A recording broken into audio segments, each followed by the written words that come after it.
आप सबको याद वाकिफ होंगे कि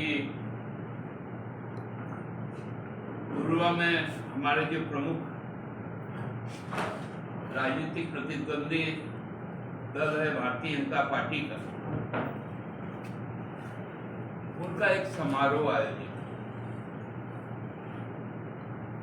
उस समारोह में भारतीय जनता पार्टी के जो आगामी विधानसभा के चुनाव प्रभारी भारत के कृषि मंत्री, मध्य प्रदेश के पूर्व मुख्यमंत्री माननीय शिवराज सिंह चौहान जी, हमारे देश के प्रमुख राज्य आसाम के माननीय मुख्यमंत्री हेमंत बिस्वा शर्मा जी, वो भी उपस्थित।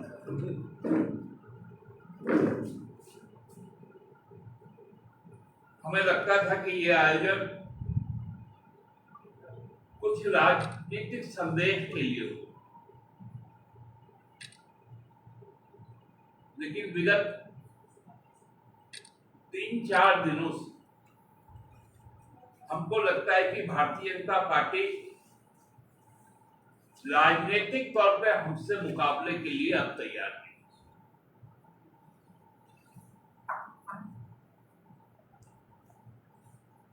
हम जानते हैं इस देश में दो जो सर्विस है, एक आईपीएस है और दूसरा भी आईपीएस है। एक इंडियन पुलिस सर्विस है और आप कह सकते हैं कि हम जैसे लोग भी इंडियन पॉलिटिकल सर्विस में।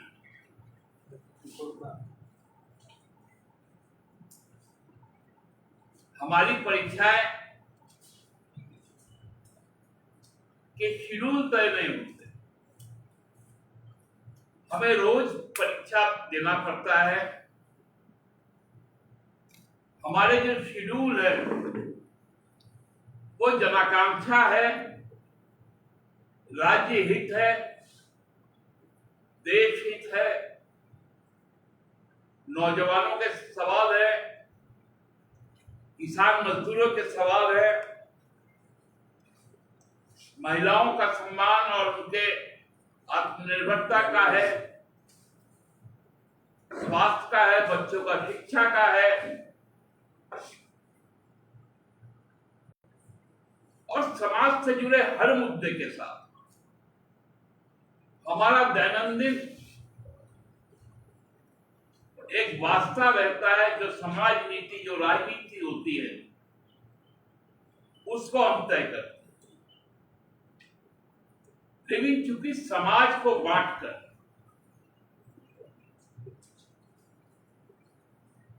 राजनीति को प्रदूषित कर जो पार्टी यहां पर हमारी मुख्य प्रतिद्वंदी है, उनका चरित्र अब कोई पॉलिटिकल सर्विस का नहीं रहा, पॉलिटिकल इश्यू का नहीं रहा।